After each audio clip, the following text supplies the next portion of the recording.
There are also some bongos lying down over there, which are those more rich brown animals. Bongos are very shy animals, so they are nicknamed the ghosts of the forest. The males are darker and larger than the females. Both the bongos and the have white stripes on their backs, and that helps them to camouflage with their surroundings, especially as they're hiding in the vegetation as the sunlight comes through the leaves.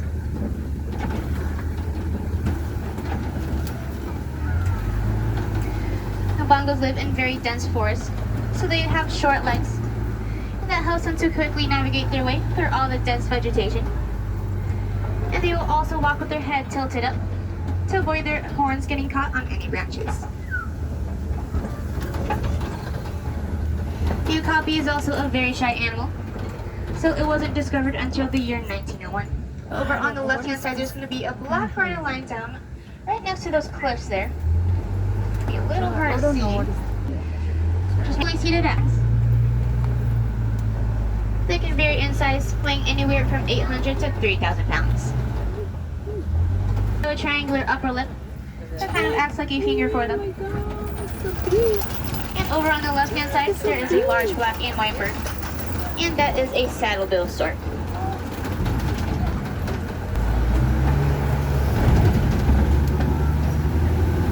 Those birds get their name from the yellow saddle shape on their bill, and can usually be found living alone or in pairs. We're now coming up on the Safi River, which is an ecosystem for semi-aquatic animals. And inside on those islands, there are some pink-backed pelicans. They get their name from the blush pink color they'll become during their mating season. And they are colonial nesters, which means that they like to nest in large 500 pelicans, because there is safety in numbers. They will return to the same nesting grounds every year, and they like to nest in trees or on the bottom of cliffs. Now this river would be a pretty good place to see some Nile hippos. So we'll have to keep our eyes open to see if we can find any up ahead.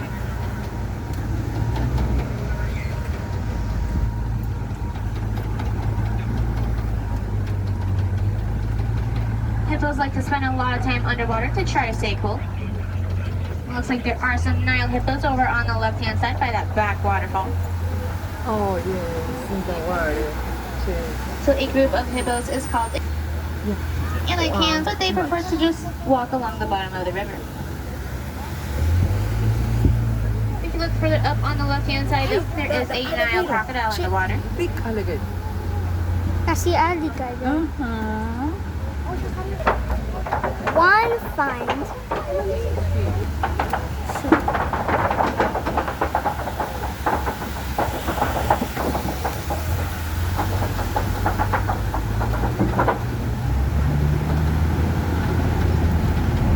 Now crocodiles can grow to be very large, and they can reach lengths of up to 16 feet long.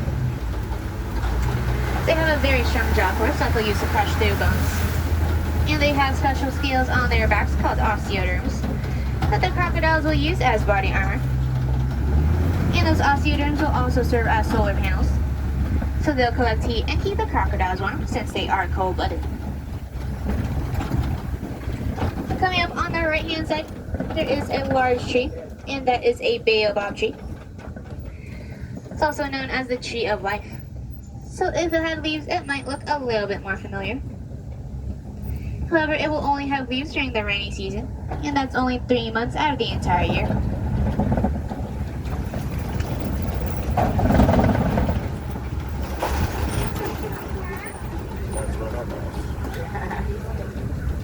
We're now making our way into the African savanna, which is an ecosystem for a lot of different animals.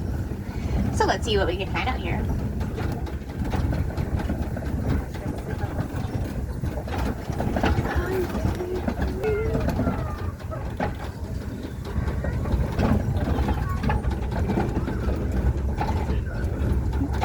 Over on the right-hand side, off in the distance, there is a Maasai giraffe over by those trees. Maasai giraffes have a more blotchy spot pattern than other species, and they're the tallest land animals in the world, reaching heights of 18 to 20 feet.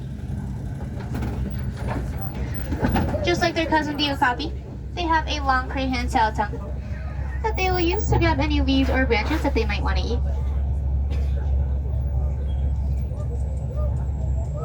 And a giraffe's tongue is actually a dark purple color.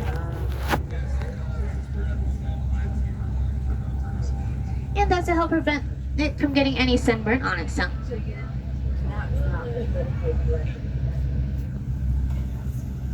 A group of giraffes is called a tower. And they will only spend a total of 30 minutes every day sleeping. So throughout the day, they'll take a few naps that only last a few minutes each. So that would not be a very good sleep schedule for people.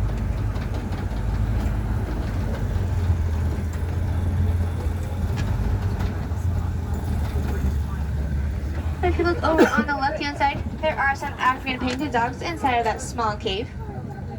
It looks like it's nap time for them right now. Each painted dog will have their own unique coat pattern. And they can run pretty fast, about 35 to 40 miles an hour, due to the long, slender legs that they have. They're very good, so they work well together as a team to bring down larger prey, and will sometimes have a better hunting success rate than the lions will. Food is shared among the pack, and they will always let the pups eat first. Looks like there are some more giraffes over on the left-hand side. There's also an adult that's lying down, so that's pretty rare to see. They usually sleep standing up so that they are less vulnerable for predators. However, if they are feeling comfortable enough, they will sometimes sleep sitting or even lying down. So it looks like that giraffe is feeling pretty comfortable right now. They have round horns on top of their heads, and those are called ossicones. Their necks are about 6 feet long, and they actually have the same amount of vertebrae in their necks that us humans do in our necks, which is 7. Theirs is just a lot bigger. Their tail is also 6 feet long. You can see they have long hairs at the end of their tails, and that will act like a good fly swatter for them. But it looks like there is a baby giraffe lying down over on the left-hand side. So when giraffes are first born, they're already taller than the average human. So that baby giraffe was already 6 feet tall when he was born. But he's gonna grow up to be pretty tall, just like all these other adult giraffes that we've been seeing. He was able to stand and walk within the first hour of life. So that's pretty impressive for the little guy. And I would say he's about 6 or 7 months old now due to his height. So he's been growing up pretty fast.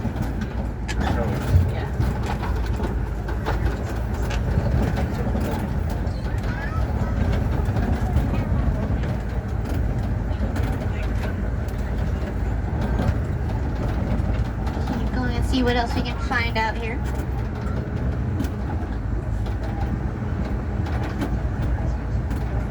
See some wildebeest coming up on the right hand side here. 1 second.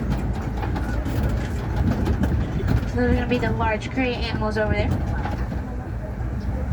Wildebeest get their name from the Dutch Afrikaans language, meaning wild beast. And they have sand glands underneath their eyes and near their hooves that they make their territories with.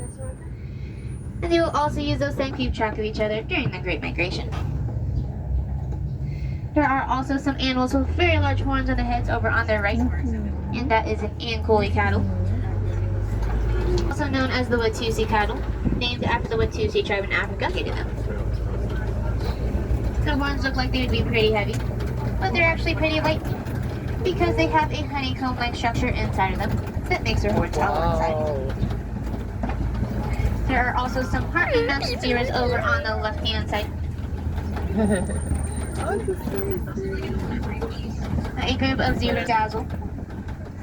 So when they're in a large herd together, and especially while they're running, their stripes will blend together, and that will create an optical illusion that makes it difficult for predators to pick out one individual zebra from another. And no two zebras will have the exact same stripe pattern, just like no two humans will have the exact same set of fingerprints. Ay, the elephant.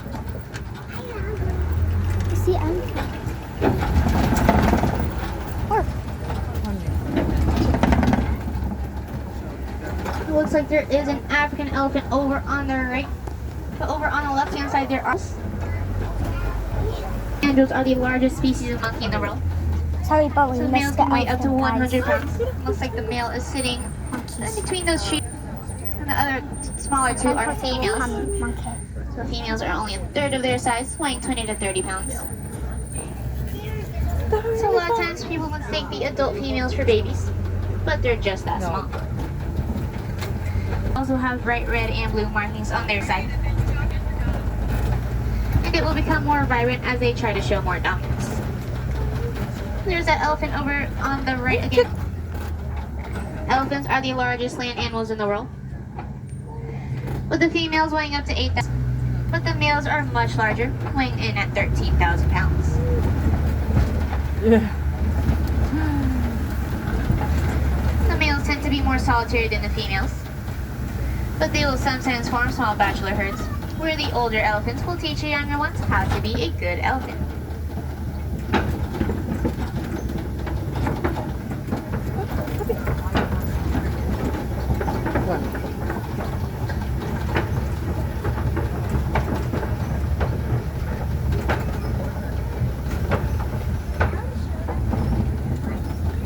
So that elephant we just saw is most likely a male because he was by himself.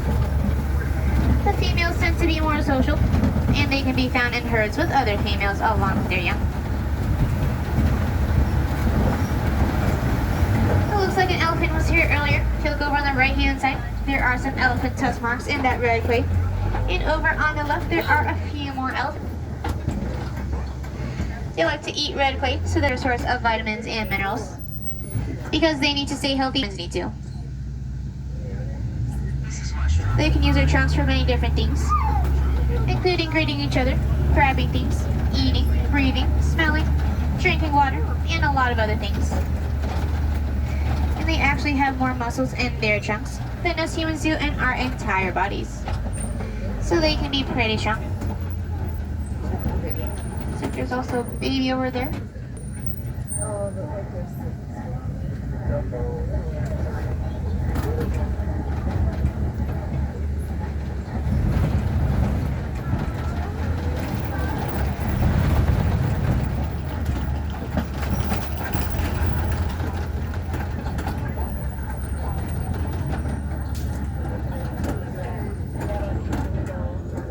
Elephants will do a few different things to help keep themselves cool.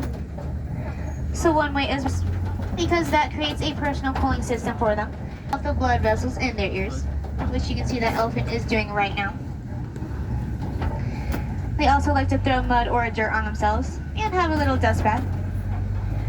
And they also like to go swimming, especially when it's raining. If they want to communicate with each other over long distances, they will emit a low frequency rumble that only other elephants can hear and humans cannot. But the way they listen to those frequencies is actually with the bottom of their feet. So they will try to pick up the vibrations that are traveling through the earth. So coming up on the left-hand side on that island, there are some greater flamingos. Flamingos is called a flamboyance. And the greater flamingo is the largest and most pale pink of all the flamingo species.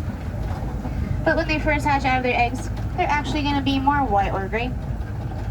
And they won't start becoming pink until they're about a year or two old. So if you see a white or gray flamingo, that just means that it's a little bit younger than everyone else. And it's still in the teenager phase.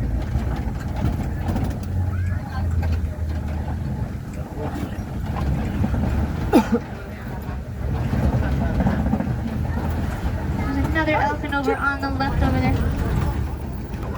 Okay. Right there. Over here on the left-hand side, there are some white rhinos.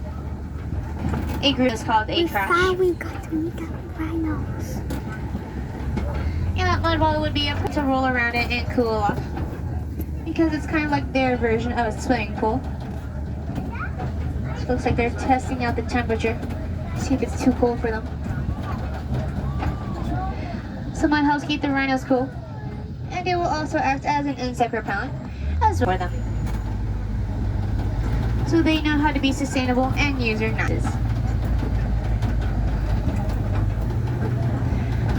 This is a different species of rhino than the one we saw earlier. So these guys are much larger, and they can weigh anywhere from 4,000 to 5,000 pounds. So coming up on the left-hand side on that hilly area, there is a cheetah lying down, 2 of them actually. So there's going to be one of the grassy area, and then there's going to be another one further left in front.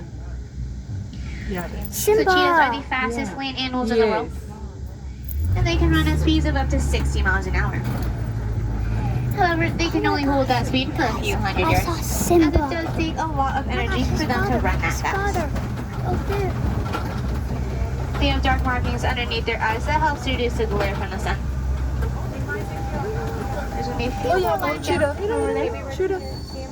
But that's not Simba. Simba is not a... They're the only large cat in the world to have non-retractable claws. Guys, I just found So they have their cheetah. claws out the whole helps them grip the ground as they are sprinting.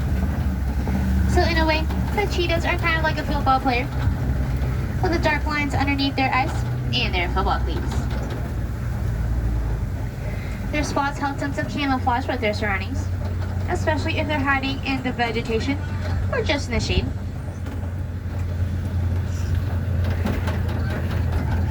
The cheetahs were built for speed and not strength. So if they find themselves in a tricky situation with another large cat, such as a leopard or a lion, the cheetahs will simply just run away. But speaking of lions, these Kobe rocks over on the left would be a pretty good place for some lions to hang out. Have to see if we can find any up ahead here.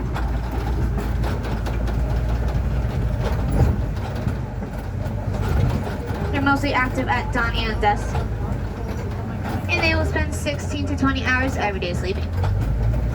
And the rest of the time is spent hunting, which is mostly done by the females. A lion's roar can be quite loud because you can hear it from up to 5 miles away. And a group of lions is called a pride. Looks like there are some warthogs over on the left-hand side. They're one of the largest burrowing mammals, and they'll use their tusks, snout, and front legs to dig those burrows. But sometimes they would just rather use somebody It's else's. the animal from Lion King. They can run about 30 an hour, and when they're in danger, they'll run with their tail straight up into the air, and that will act as a flag to warn other warthogs that danger is near. Over on the right-hand side, there are some air-like donkeys. So they're actually a species of antelope called a waterbuck. We found it. So waterbucks need a lot of water in order to survive, so they can usually be found near some kind of body of water. There are some ostriches over on the right-hand side as well, over by this big log. Ostriches are the largest birds in the world. However, they cannot fly. Check it out. Hey. It looks like they lay some eggs over there, though, by that tall grass. Guys, I found ostrich So eggs. each egg will weigh about 3 pounds, and they are very durable. And they need to be, because ostriches weigh about 200 pounds. So the eggs need to be able to support that weight.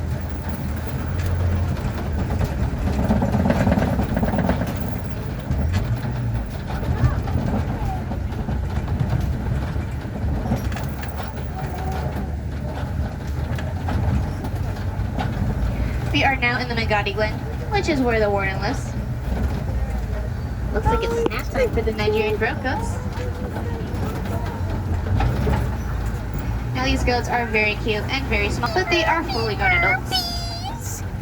They still like to kid around though, so they like to run around and chase each other, as well. And they have a good sense of balance to help them climb around to different things. They're domesticated to help out with the livelihood of the warden, because they can provide many different types of milk products that the wardens can eat or also sell as an additional source of income.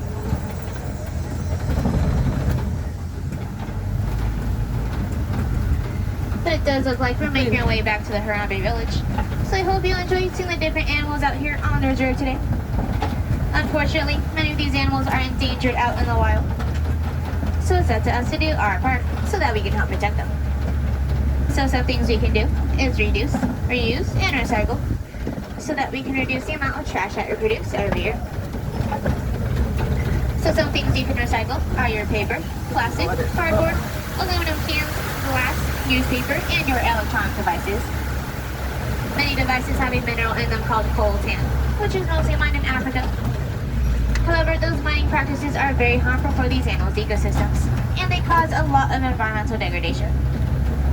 So it's good to be mindful about what kind of products we use and how we use them, because in some way, shape, or form, we're also impacting our animals' habitats. And it's important to take care of them because we all share the same planet. But if you want to see some more cool animals, I'd highly suggest going over to the Gorilla Falls Exploration Trail.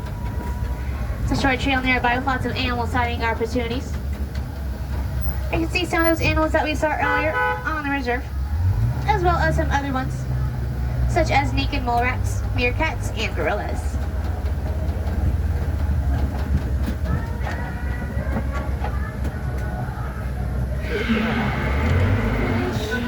But here in Harambe, we do not like to say goodbye, for it's far too sad and far too final. So instead we like to say Kwaheri, which means go well to Healy. For my friends on the right, watch those hands, arms, feet, and legs as the doors will be opening up, and watch your step as you exit the trail. Kwaheri, everyone, enjoy the rest of your day, and come back and see us again sometime.